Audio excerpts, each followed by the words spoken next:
are committed and passionate to Chicago's culinary community and committed to sharing their educated ideas about that with their readers. So just to give you a little bit of an overview, we're going to have two sections of the afternoon, each lasting 40 minutes. There will be a brief time for questions at the end of each section, and then there will be a 15-minute break between those. What can you do in that 15-minute span of time? You can, of course, refill your beer glasses and refill your food plates. You can stop over to the tent back there and make a confession. A little Graze tradition is to have a culinary confession booth in which you are welcome to share some sort of food foible that you have made, and we will eventually compile those and post them on the interwebs. What else can you do with that 15-minute period of time? You can visit the table to the back where our friend Cassie Tompkins is, and she's featuring regional food themes, importantly arts, food theme, it's two-sided, it's packaged very adorably. You can also buy the bread cookbook. You can also get a copy of Graze if you don't have one already, but you probably all have one. You can also buy raffle tickets. We have some really amazing raffle prizes. Raffle tickets are only $1, and all of the money that goes to the raffle tickets and really all of the money that goes towards this event goes to print Graze. So it's all based on donation. So if you would buy a raffle ticket, you get something in return, like these amazing prizes, which are the early bird gift set. So you get some Church Radio swag. You also get a $25 gift card to Wave Coffee. Or you could get the Green Stomach, which is $25 to Greengrocer, and also a 10-inch custom-made Malort cake designed by Jennifer. No, they're very, very good. And then the third prize, Sharon, can you tell me what the third prize is? Two Malort cakes. No, really. $50 Blues Cruise, $50 to Revolution, and then also a bottle of Cobal's organic ginger lubricant. So tickets are $1. You can buy as many as you want. You can buy 200 if you want, and then you'll win all of those prizes. Is that a guarantee? We don't make any guarantees. Oh, and then I would like to introduce you to the speakers that we have today. You'll see on your sheet the long version of this here. And we're going to start over here with Steve, and then Maggie, and then Ed, Lisa, Julia, and Heather, and David, and Martha. So find out more here, and we're all going to find out more about these very popular snacks.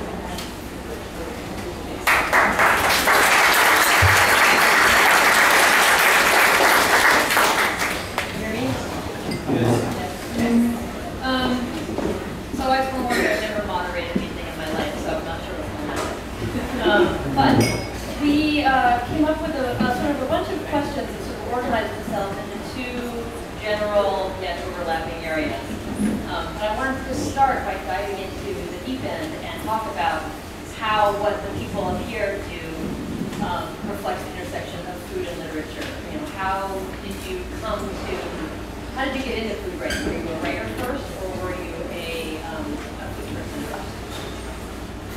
Anybody? Well, I can put that in context. Let me put that in context. A couple of months ago, Amanda Hesser, who runs a new food website called Food 52, and was a longtime food writer for the New York Times, she wrote a piece that sort of quickly became infamous in food writing circles, where she basically dumped a cold ice bath of reality on anybody who wanted to be a food writer in this day and age.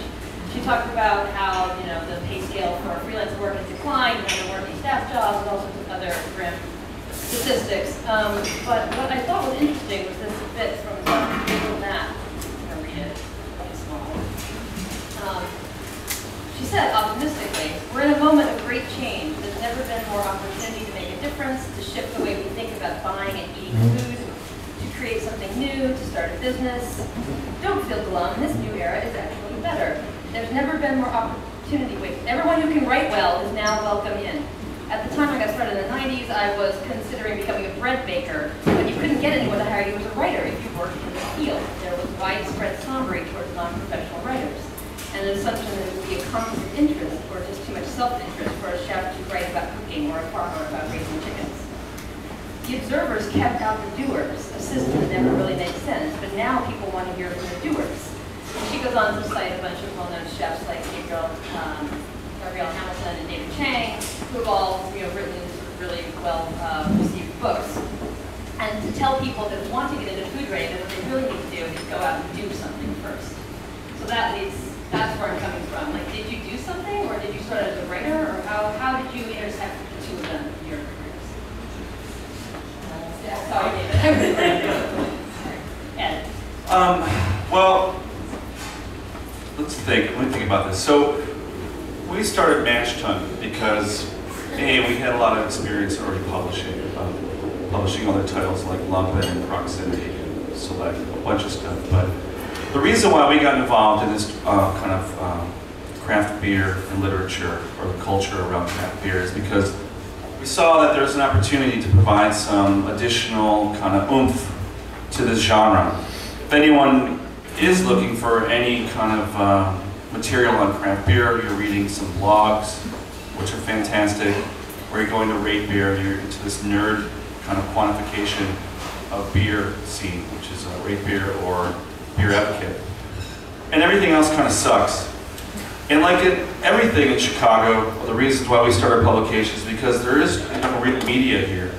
So in terms of print or actually anything that covers anything in Chicago in a way that it should be represented. I mean, Chicago is notoriously, I guess say, conservative, and there are very few outlets for diversity of opinion. So that's why, like you mentioned, this writer mentioned, this non-professional writing, the blogosphere, this kind of DIY culture is kind of dear to us.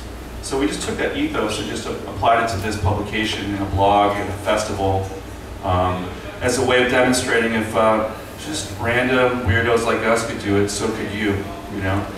And one of the most important things about doing stuff like this is that everyone in here is probably blog. How many people here blog or writers here? Come on, give me a break. All right, so there's a few bloggers here. How many people have written reviews of products? Please be honest. Yelp reviews, etc. All right, well this really shocks me, okay, because in my fantasy world it seems like everybody is contributing and crowdsourcing to this dialogue about what we eat and drink, right? I thought I was right, but we have a small percentage of people here raising their hands, so maybe you're shy, yeah. But, so we got into it because we felt there was a need within the scene to provide some further amplification of what's happening in Chicago's craft beer scene. We just kind of think it's important to just, if you can provide assistance to a particular cultural endeavor, and if you have time, you should just do it, because what else are you going to do? So you came at it as a writer and publisher who was interested in advocating for craft beer. Yeah, for sure. Definitely, yeah. Anybody else have something along those? I wanted to ask Ed to clarify, when you say that there's no local media that covers anything? Wait, there is? Okay, that's not fair. Honestly, Time Out magazine, when it first started in Chicago, I thought it was going to be a joke. I thought it was going to be the lamest piece of shit publication ever. And over time, they've surprised me with being one of the most vibrant, kind of fun things to read. I guess I mean critical coverage of issues, whether it's kind of like our socioeconomic conditions or politics. There's very few outlets in Chicago that's doing something critical besides Brian or Ben Jaworski at The Reader and a few other outlets. Chicago Magazine does a fantastic job in creating that kind of spectacle of celebrity, flashy, fun kind of journalism. Time Out is like your awesome go-to thing for what's happening. The Reader's fantastic, but other than that, guys, I don't know, what is the Metropolitan Plan? And of course, Steve's program, we have these smatterings of programs. We're able to get snippets of kind of critical advice or information, but we have like, I don't know, 11 million people in the metropolitan area, and I just named 2 publications, Steve's show, as outlets for the public. I mean, in New York, which we always compare ourselves to, there's probably 1,000 publications. You have very passionate food writers in the New York Times. They have They have daily food critics who provide these passionate, creative, beautiful, incisive looks at the culture of food, for example. But you can apply this along any subject in Chicago, and we're bereft of anything. I mean, that's what I mean with it. We are lacking in kind of like big time. Okay, well, I guess I have to